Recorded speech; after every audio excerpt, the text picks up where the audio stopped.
শোন বন্ধু, আমি তো তোকে এখনই ফোন দিতে চাচ্ছিলাম। আমাদের সবার বাড়িতে তো পতাকা লাগানো হয়ে গেছে। আমি চাইছিলাম কি আমাদের ওই বাজারের মোড়ে বড় করে একটা পতাকা টানাবো, যেন মানুষ দেখলেই বুঝে ব্রাজিল দল কতটা শক্তিশালী। হ্যাঁ, তুই একদম ঠিক বলেছিস, একটা বড় পতাকা টাকা অবশ্যই দরকার। আজকে একটা বড় পতাকা টানাবো, আর্জেন্টিনার সাপোর্টারদের দেখিয়ে দিব ব্রাজিল কতটা শক্তিশালী। দোকানে বসে তারা দুজন কথা বলছিল।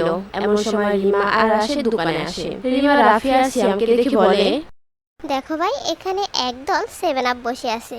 যে গরম পড়েছে, এই গরমে শুধু 7 আপ খেতেই মন চায়। কি রে 7 আপের দল, এখানে বসে 7 আপ খাওয়ার প্ল্যান করছিস নাকি রে? মুখ সামলে কথা বল। তোদের যে 3 পিস পরিয়ে দিয়েছিল সেটা কি ভুলে গেছিস নাকি রে? মাত্র 3টা বিশ্বকাপ নিয়ে এত লাফালাফি। আমাদের মতো 5টা বিশ্বকাপ নিলে তো তোদের জন্য এলাকায় বের হতে পারতাম না। ওই বাপ দাদার আমলের 5টা বিশ্বকাপ নিয়ে আর কথা বলো না। পারো তো তোমাদের নেইমারকে একটা বিশ্বকাপ নিয়ে দেখাতে বলো। আমাদের মেসির খেলার যে জাদু, তার সামনে তোমাদের নেইমার তো একটা বিড়াল। রাশেদের কথা শুনে রাফি খুব রাগান্বিত হয়ে যায়। আর তখনই রাফি রাশেদকে একটা ঘুষি মেরে বসে। আর তখনই তাদের মধ্যে হাতাহাতি শুরু হয়ে যায়। আশেপাশের লোক তাদেরকে সরিয়ে দেয়। রাশেদ রাগান্বিত হয়ে বলে, ঠিক আছে, আমি তোকে দেখে নেব। যা যা, ঘরে গিয়ে 3 পিস পরে বসে থাক। 3টা বিশ্বকাপ নিয়ে এসেছে আমাদের সাথে কথা বলতে।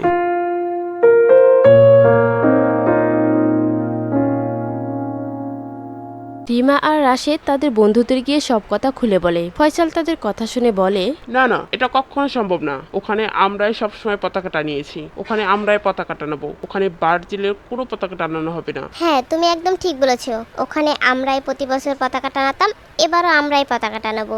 আর এই অপমানের একটা উচিত জবাব দিতে হবে ওদের, যেন ওরা বুঝতে পারে আমরা কতটা শক্তিশালী। তাহলে তোমরা সবাই কাল সকালে ওই বাজারে মোড়ে চলে এসো, আমরা কাল সকালেই পতাকা টানাবো। অন্যদিকে রাফি আর সিয়াম তাদের বন্ধুদের নিয়ে পতাকা টানানোর জন্য প্রস্তুতি নিতে থাকে। পরের দিন সকালবেলা তারা দুদলই সেখানে চলে যায় পতাকা টানানোর জন্য। এই ফয়সাল, এখানে তোরা পতাকা টানাচ্ছিস কেন? এখানে আমরা পতাকা টানাবো। ভালোই ভালোই বলছি, এখান থেকে চলে যা। এখানে এবার আমরাই পতাকা টানাবো। এখানে সবসময় আর্জেন্টিনার পতাকা থাকতো, এবারও আর্জেন্টিনার পতাকায় থাকবে। এখানে কোনো 7 আপের পতাকা চলবে না। আমি ভালোই ভালোই বলছি, এখান থেকে তোরা চলে যা। এই ফালতু কথা বাদ দিয়ে তোদের ওই 3 পিস পতাকা নিয়ে এখান থেকে চলে যা। এখানে আমাদের ব্রাজিলের পতাকায় থাকবি, এটাই শেষ কথা। মামার বাড়ি আবদার, এখানে পতাকা টানাতে চাইলে আর আমরা টানাতে দিলাম। তোমাদের ওই 5টা বাপদাদা সম্পত্তির মতো এটাও কি তোমাদের বাপদাদার সম্পত্তি ভাবছো নাকি?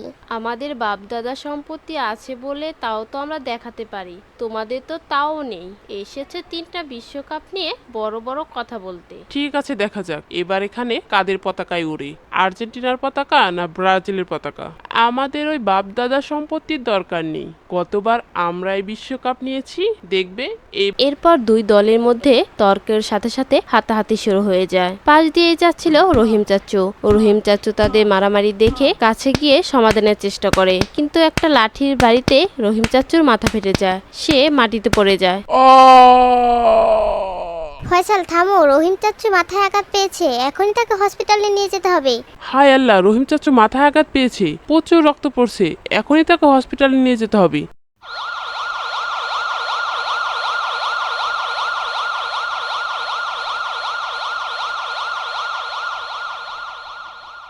আচ্ছা, তোমরা ওখানে কি নিয়ে মারামারি করছিলে? আমি তোমাদের থামানোর কত চেষ্টা করলাম, কিন্তু কোনোভাবেই থামাতে পারলাম না। ওখানে আমরা আর্জেন্টিনার পতাকা টানাতে গিয়েছিলাম। ওখানে প্রতিবারই আমরা আর্জেন্টিনার পতাকা টানাই, কিন্তু এবার ওরা আমাদের সেই পতাকা টানাতে দেবে না। এবার ওরা বলছে ওরা নাকি সেখানে ব্রাজিলের পতাকা টানাবে। এটা কি ঠিক বলেন চাচা? আচ্ছা, তোমরা যে 2 দল নিয়ে মারামারি করছিলে তাদের কি তোমরা চিনো? না চাচা, আমরা তাদের খেলা দেখি ভালো লাগে তাই সাপোর্ট করি। তাদের তো চেনাটা বেশি জরুরি না। অবশ্যই তাদের চিনতে হবে। তারা হলো ইহুদি, খ্রিস্টান, যারা আমাদের রবকে রব বলে স্বীকৃতি দেয় না, যারা আমাদের মুসলিম ভাই বোনদের উপর অত্যাচার করে। আমরা কেন তাদেরকে ভালোবাসবো? কেন আমরা তাদেরকে সাপোর্ট করব? আমার মহানবী হযরত মুহাম্মদ সাল্লাল্লাহু আলাইহি ওয়াসাল্লাম বলেছে, তোমরা যে জাতিকে অনুসরণ করবে তোমরা তারই অন্তর্ভুক্ত হবে। যাকে তোমরা পছন্দ করবে, যাকে তোমরা ভালোবাসবে, হাসরের মাঠে তার সাথেই তোমার হাসর হবে। চাচা, ফুটবল তো একটা আনন্দের বিষয়, তারা ভালো খেলে তাই আমরা সাপোর্ট করি। এখানে তো আমরা ধর্ম নিয়ে কোনো বাড়াবাড়ি করছি না। অবশ্যই ফুটবল একটা আনন্দের বিষয়, তবে সেই আনন্দটা যেন আনন্দ জায়গায় থাকে, সেটাকে কেন্দ্র করে মারামারি, হাতাহাতি, একে অপরের উপর গিবত, পরনিন্দা, এগুলো তো ঠিক না। তোমরা কি জানো না মুসলিমরা পরস্পর ভাই ভাই? তোমরা যে এতগুলো টাকা খরচ করে পতাকা তৈরি করছো, তোমরা কি চাইলেই পারতে না এই টাকাগুলো দিয়ে সমাজের অসহায় মানুষের কল্যাণকর কাজ করতে? এতে আমাদের দেশের মঙ্গল হতো, সমাজের উন্নয়ন হতো। আমরা কেন ইহুদিদের সাপোর্ট করে তাদের পতাকা উড়িয়ে তাদের জার্সি নিয়ে এত লক্ষ লক্ষ টাকা কেন আমরা খরচ করবো? রহিম চাচার কথা শুনে তারা সবাই তাদের ভুলগুলো উপলব্ধি করতে পারে। তখন তারা সবাই রহিম চাচুকে বলে, আমরা আমাদের ভুলগুলো বুঝতে পেরেছি। এই দল নিয়ে বাড়াবাড়ি করাটা আমাদের একদম ঠিক হয়নি। আমরা সবাই তো বন্ধু, সবাই তো একসাথে বড় হয়েছি। আমাদের উচিত সবাই মিলেমিশে কাজ করা, সবার সাথে মিলেমিশে থাকা। ভাই রাফি, আমি তোমাকে অনেক কটু কথা বলেছি, তুমি আমাকে মাফ করে দিও। এখন আমি আমার ভুলটা বুঝতে পেরেছি। আমাকেও মাফ করে দিও বোন, আমিও তোমাদের অনেক কটু কথা বলেছি, তোমাদের অনেক অসম্মান করেছি। আমাদের সবাইকে তোমরা মাফ করে দিও। আজ থেকে আমরা সবাই মিলে একসাথে কাজ করব, গ্রামের অসহায় মানুষের পাশে দাঁড়াবো, তাদের সেবা করার চেষ্টা করব। আমি তোমাদের কথা শুনে খুব খুশি হলাম। আজ থেকে আমরা সবাই মিলে একসাথে কাজ করব ইনশাল্লাহ। এরপর তারা সবাই মিলে একটা ক্লাব তৈরি করে, সেখানে সমাজের কি কি সমস্যা আছে সেই সমস্যাগুলো তুলে ধরে এবং সবাই মিলে সেই সমস্যাগুলো সমাধান করার চেষ্টা করে। এভাবে হাসি খুশিতে তাদের দিন কাটতে থাকে।